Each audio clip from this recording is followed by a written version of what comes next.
उधर दक्षिण कोरिया की राजधानी सोल में अमेरिका के सबसे घातक फाइटर जेट F-16 हादसे का शिकार हो गया। लेकिन पश्चिमी मीडिया ने दावा किया कि इस हादसे के पीछे उत्तर कोरिया के शासक किम जोंग उन का हाथ है, जो दक्षिण कोरिया पर कई बार हमले की धमकी दे चुके हैं। हालांकि अमेरिकी सेना के मुताबिक दक्षिण कोरिया के साथ चल रहे सैन्य अभ्यास के दौरान सही तरीके से लैंडिंग न कर पाने की वजह से उसका लड़ाकू विमान दुर्घटना का शिकार हो गया।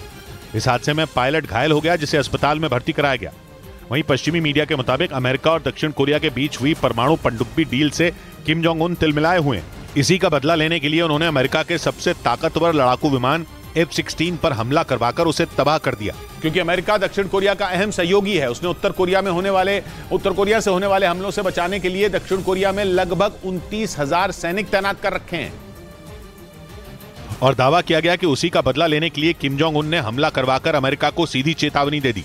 अमेरिका के लड़ाकू विमान F-16 के बार बार हादसे के शिकार होने पर उसकी ताकत पर सवाल उठने लगे हैं, क्योंकि उसकी गिनती दुनिया के सबसे भरोसेमंद लड़ाकू विमानों में होती है। F-16 फाइटर जेट न सिर्फ मिसाइल हमले कर सकता है, बल्कि दुश्मन के हमले से खुद को बचाने में भी सक्षम है। यही नहीं, ये लड़ाकू विमान 1500 किलोमीटर प्रति घंटा की रफ्तार से उड़ान भर सकता है।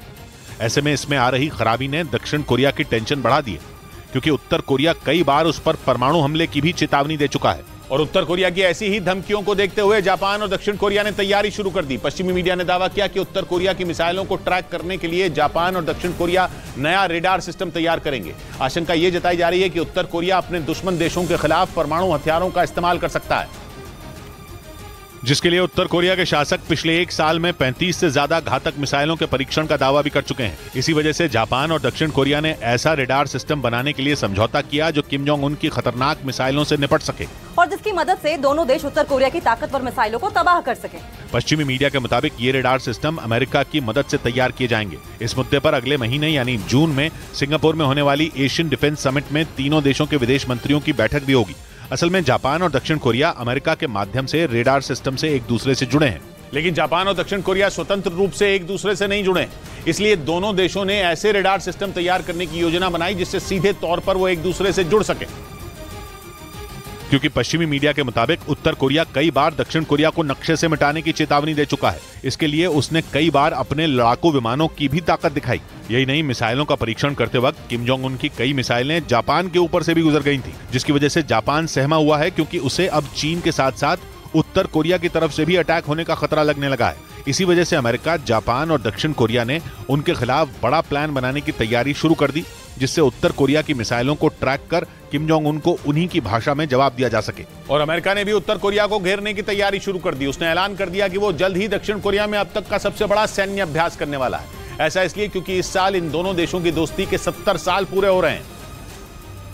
और इसी कड़ी में होने वाली सबसे बड़ी मिलिट्री ड्रिल के लिए अमेरिकी सेना की टुकड़ी 25 मई को दक्षिण कोरिया पहुंचेगी। जानकारी के मुताबिक ये पिछले 70 साल में इन दोनों देशों के बीच अब तक का सबसे बड़ा सैन्य अभ्यास होगा, जो दक्षिण कोरिया की राजधानी सोल से महज 52 किलोमीटर की दूरी पर होगा, जिसके जरिए अमेरिका और दक्षिण कोरिया एक दूसरे के साथ अपनी मजबूत दोस्ती दिखाने की कोशिश करेंगे, जो असल में दक्षिण कोरिया पर हमले की ताक में बैठे किम जोंग उन के लिए एक संदेश की तरह होगा।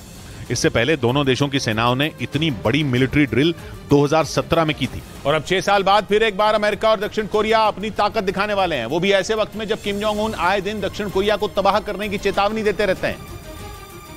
लेकिन वो अमेरिका के भरोसे उत्तर कोरिया से टकराने को भी तैयार बैठा है। जानकारी के मुताबिक 25 मई से 15 जून तक चलने वाली इस ड्रिल में अमेरिका के स्टेल्थ तकनीक से लैस F-35 फाइटर जेट शामिल होंगे, जो रेडार को चकमा देने की ताकत रखते हैं। इसके अलावा अपाचे हेलीकॉप्टर और K2 जंगी टैंक भी इस ड्रिल का हिस्सा होंगे। मतलब अमेरिका जल्द ही किम जोंग उन के पड़ोसी देश और उसके सबसे बड़े दुश्मन के साथ मिलकर अपनी ताकत का प्रदर्शन करेगा।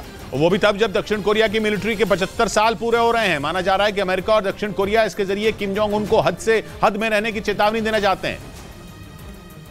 साथ ही ये भी साफ कर देना चाहते हैं कि अब दक्षिण कोरिया उनकी परमाणु हमले वाली धमकियों से डरने वाला नहीं है। कुछ दिन पहले ही अमेरिका ने एक तस्वीर जारी कर यह संदेश दे दिया था कि दक्षिण कोरिया को जल्द ही परमाणु ताकत से लैस पनडुब्बी भी हासिल हो जाएगी। ये वही पनडुब्बी है जिसकी वजह से किम जोंग उन अमेरिका से बुरी तरह चिढ़े हुए हैं, क्योंकि दक्षिण कोरिया इसे किम जोंग उन की फौज के खिलाफ इस्तेमाल कर सकता है।